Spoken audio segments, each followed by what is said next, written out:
You know, I sometimes get accused of being so busy in the garden that I never get time to relax. But in actual fact, I do use this little courtyard garden quite a bit. And I love particularly eating out here on summer's days. And when I've finished a meal, I can lean back and pick myself a fig or two. Now, figs, of course, are excellent plants just for their decorative value, but if you can get the bonus of fruit as well, then so much the better.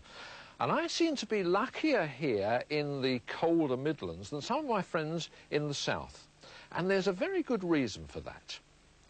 In this country, it takes 2 years for figs to ripen. And if you look in the leaf axils at the end of the year, you'll see little tiny figs growing there. Now, if they grow too big, then they'll get knocked off by the frost. But if they stay small, they'll grow on the following year to produce figs like this. Well, this is a west-facing rather than an east-facing wall. And being in the Midlands, that means that those figs don't get too big during the winter. So if you live in a really warm part of the country, it might be worthwhile considering growing your fig on a west-facing or even an east-facing wall. And if you live in a really cold area and you find it quite impossible, then you can always grow figs in a pot like this and keep them during the winter in a cold greenhouse or a conservatory, and then they'll produce a beautiful crop like this. This weeping crab in my ornamental kitchen garden is a small tree, but it's just beginning to outgrow its space, so it really needs pruning. Now remember that if you prune in the summer this sort of tree, then you'll encourage flowers and fruit, whereas if you prune in the winter, you'll encourage wood. So now is the time to do it. And it's just a case of looking for an upward growing shoot like this and cutting back to that. But don't do too much at a time or you'll spoil the shape. You really need to do it every year, and then you'll keep it quite small. That's all I'm going to take off this year, but it does give a lot of light and air to this little tub. And this is what this garden's all about. You really can grow good vegetables in just a 2-foot square tub. And the flowers here also brighten it up. Now, these are annuals, and if you've got any seed over, you can produce some jolly good pot plants for the winter by sowing them now. Things like begonias, impatiens, coleus and lobelia will all make good, very cheap plants. Most of them can be sown in the normal way on the top of the compost and covering up with compost. But a lot of people have problems with busy lizzies, and this is the way that I've found most successful. They need constant moisture, so instead of sowing them on the top of the compost, make little drills with a label and sow them in that. And do bear in mind that they also need light for germination. So instead of covering them with compost, you will cover them with a little bit of vermiculite. That'll keep them moist, and it will also allow the light through. Now, most other seeds will be covered with black polythene, but because these need light, cover just with a piece of glass, and I'm going to be putting those into my homemade apple box cold frame, which cost me 7p, and they'll be in flower by October.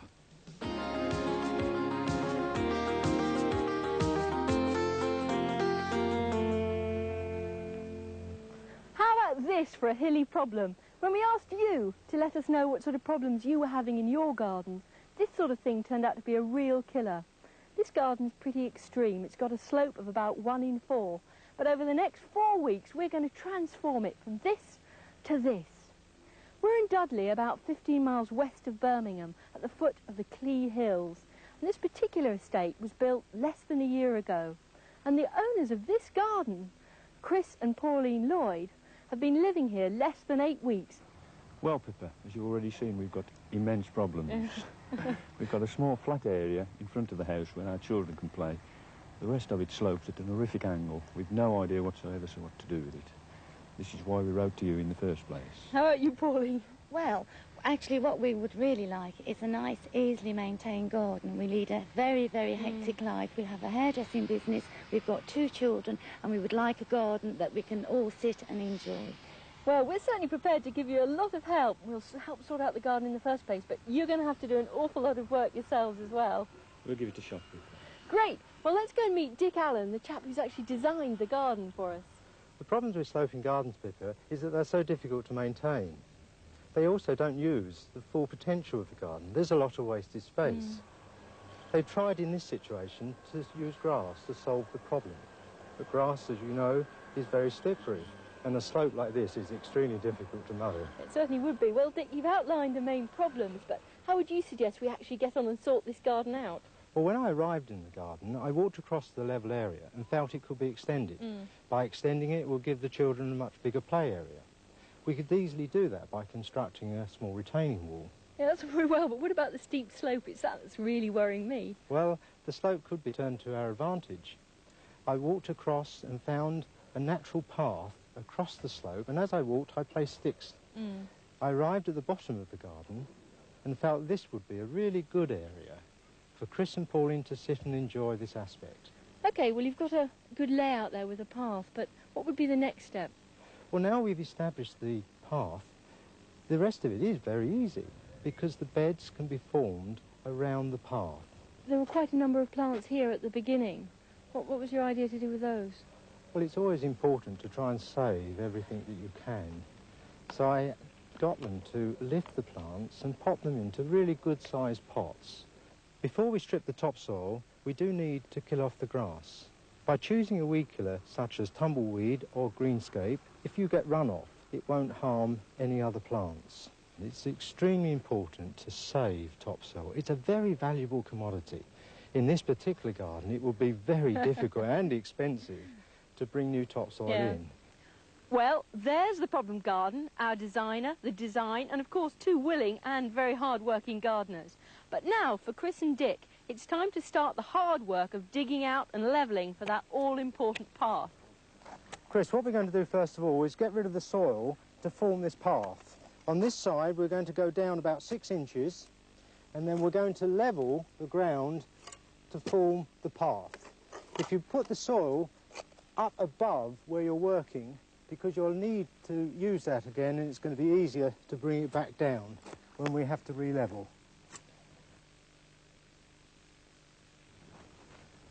Now, Chris, you can see what I was talking about. You've got 4 inches on this side, it runs level, and you've got 18 inches on the other side. But we're still retaining the slope. The slope will now be cut all the way round following the canes, and it really is up to you now.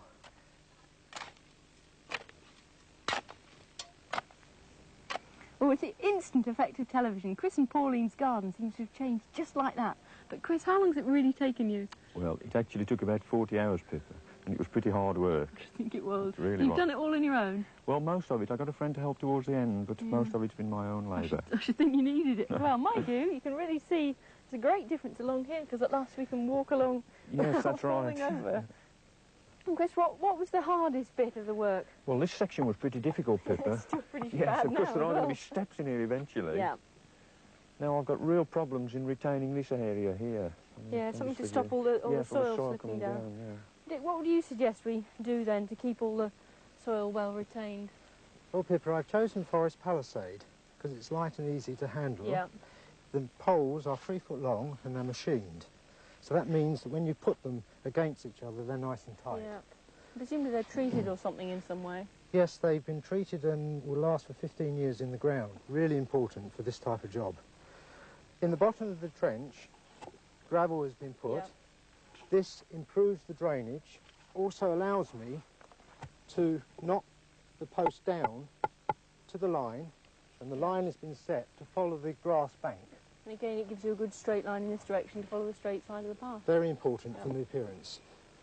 Once the post is hard against that, the dry concrete mix, which is 5 ballast to 1 cement, can be put into the trench and really rammed home hard against the post to hold them secure. But of course, there are plenty of different ways of making a really good retaining wall. Yes, Pippa. Here I'm going to build the retaining wall up to this level. Right. You can see the amount of soil that I've got to infill. To get the good flat play area in front of the house. That's right. I'm using forest sleepers. These have been cut top and bottom to allow us to stack. Yep. I've then set a post in the corner, and these posts will be set every 3 foot. Yep. The sleeper I have then notched to allow the post to fit in Slots nice and tight. Right. Okay. It's important that when we make the cut, we use a preservative to reseal it. Yes. I've also cut a 45-degree angle at the end. So that it fits in on the corner. And that will fit nice and tight on the corner. And presumably once you've got this in place, you're then going to have another post here and so on. That's right. And then the sleepers will be built up to the top of here, which allows us to put the soil in afterwards. Well, next week we'll be back to show you how the garden's looking when all these retaining walls have been finished, and we'll be finishing off the construction of the steps and paths, and then showing you how to build a really useful and actually quite attractive flat place to sit out on.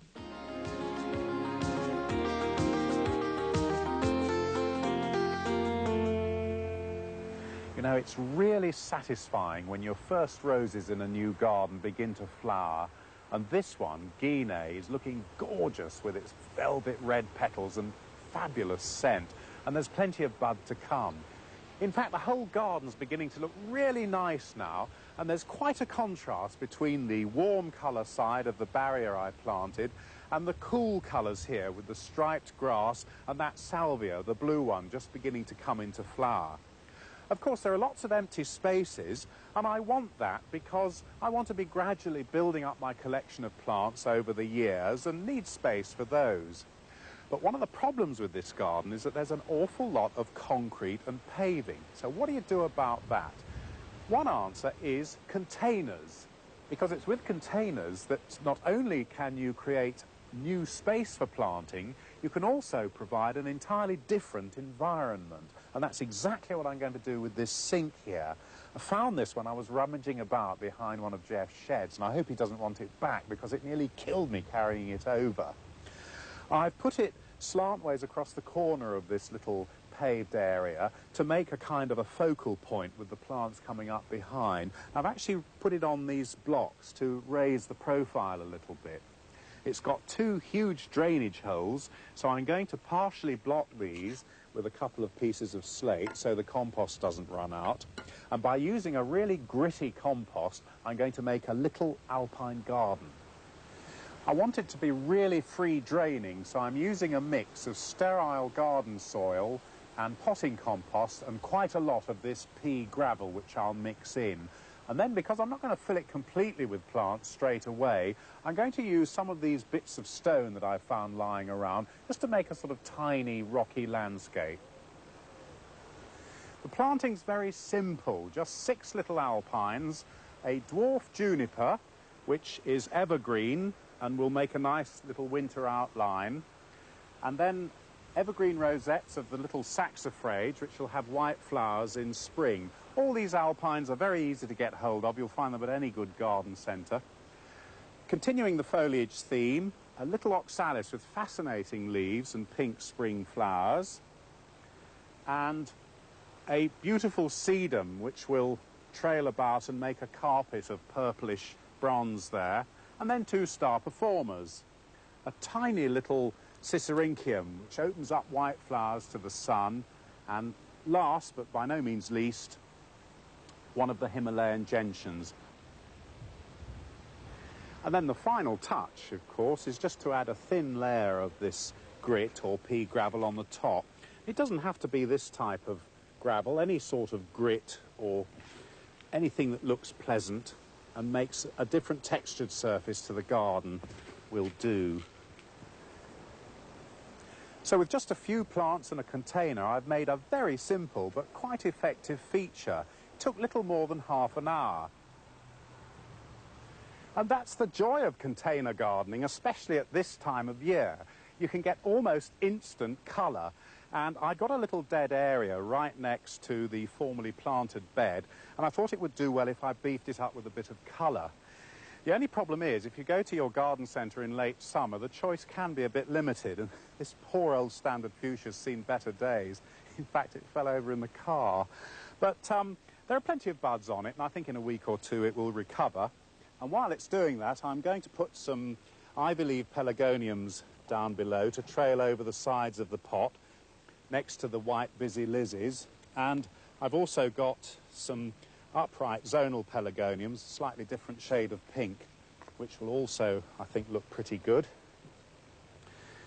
Once they're all planted, always be sure to water thoroughly until the water runs right out the bottom of the container, on and on until it's really soaked.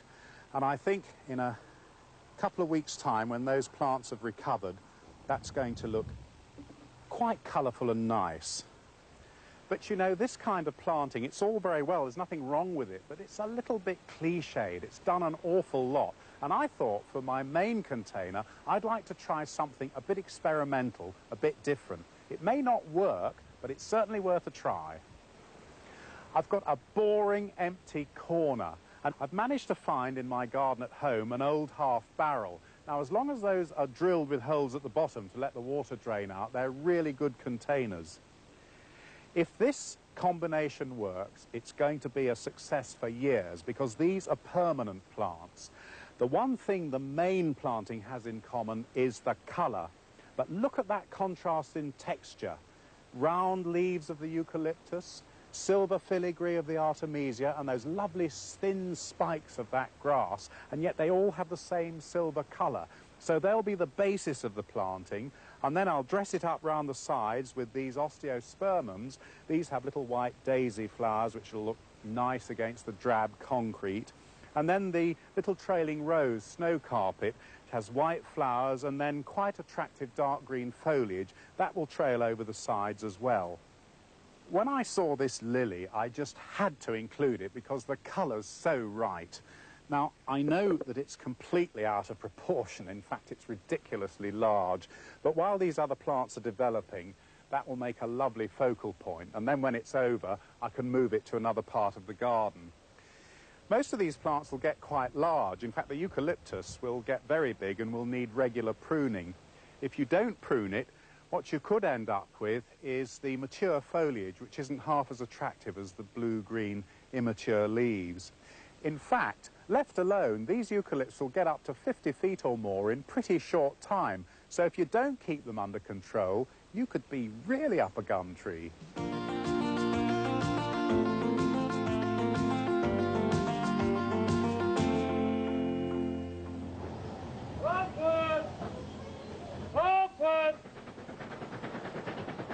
Oakwood, of course, is the railway children's station, and it was interesting to hear the porter just now saying, Oakwood, Oakwood, reminds me of Mr. Perks, played by Bernie Cribbins in the film. And Mr. Perks' cottage is still there by the level crossing at Oakwood. For actor Bill Pertwee, railway station gardens have long been a compelling interest. And here on the Keighley and Worth Valley Steam Railway in West Yorkshire, his passion can really be lived out. And what's the station we're coming up to now? Oxenhope.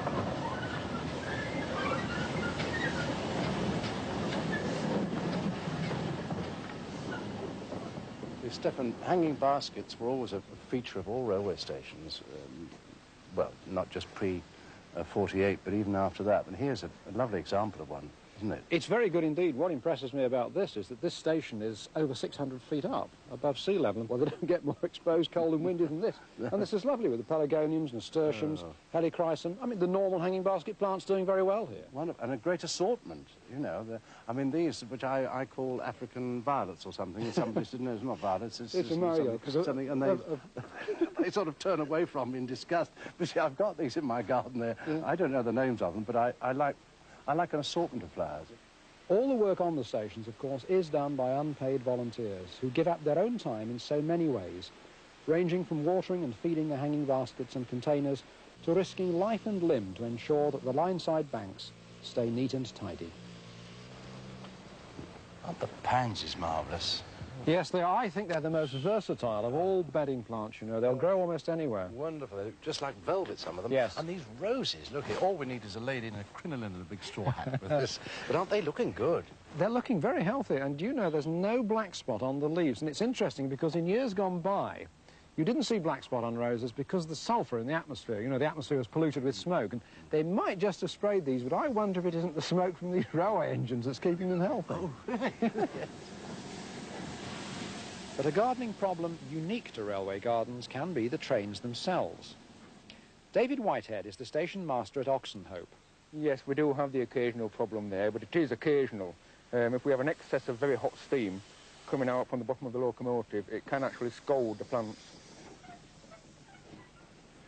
Well, there are none of my orange African violets here, Stephen. No, there aren't. But I love this because it's a mixed bed. It's not a temporary planting like a hanging basket or a container, and I think this makes a lot of sense, and not many stations have this. You know, people can stand on the platform all year round and look across and see something of interest. Right, and they've got this lovely sort of background with a chestnut tree here, haven't they? It's super.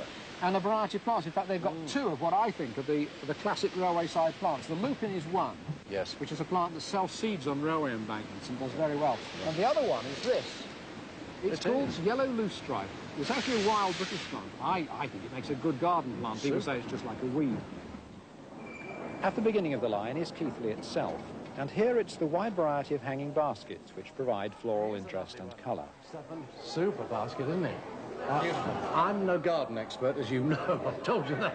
But these are petunias here, aren't they? The pink and the white, yes, they're lovely. And here, you see, they're sheltered by the station canopy, so they're doing very well. In the garden, petunias tend to get battered a bit by the rain. But if you grow the resisto varieties, they'll do very much better. Oh, super. And these here, these are lovely sort of bell-like flowers. What are they, though? Fuchsias. Fuchsias, of course. You remember that, won't you? I'll remember, yes. For British Rail, however, the problems of keeping 2,500 stations and over 10,000 miles of track beautiful are far greater. Many stations compete annually for the coveted Best Kept Station Award, and it's here at Poppleton, near York, that British Rail surprisingly have their own nurseries. The nursery manager is Graham Warner. Well, as you can see, the plants in this greenhouse are all of an indoor variety. They will be used in waiting rooms, travel centres, and Pullman lounges and reception areas. Well, how long have BR had a nursery facility like this? This particular nursery has been here since 1940, so it's exactly 50 years. It is actually the only one of its kind on British Rail at the moment. What is the extent of the nursery? How many plants do you raise? How many staff do you have? Well, the nursery is 2.5 acres. There's 8 staff, including myself, and we raise thousands of plants each year, both indoor varieties, bedding displays, shrubs and trees for various projects up and down the region. Well, as we know, BR own a great deal of land, so clearly it could be beautified even more. Well, I think we're going a long way towards that at the present time. There's many landscaping schemes to improve stations, car parks, waste areas, line sign revival, this sort of thing. Only a stone's throw from his nursery at Poppleton Station on the York to Leeds line, Graham Warner's aim to beautify British Rail is very clearly in evidence. He supplies the plants for a range of tubs, baskets and beds that provide a charming display to passengers right through the summer months.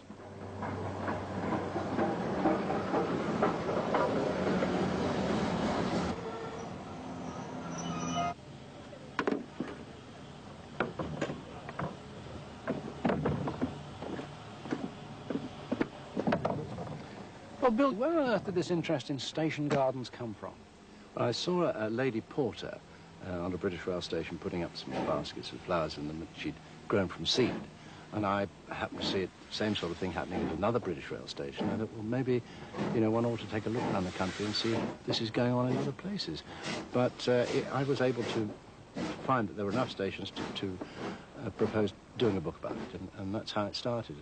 And can the general public do anything to stimulate the authorities, if you like, further to beautify the stations in their area? Well, women's institutes, of course, are doing it around the country now. And Round Table, Rotary, I think local councils really ought to get involved, because a station is a building, just as any other building is within the province of a council. Well, I must say, from what we've seen on the Keighley and Worth Valley Railway here today, what one can achieve is really quite remarkable, isn't it? Marvellous.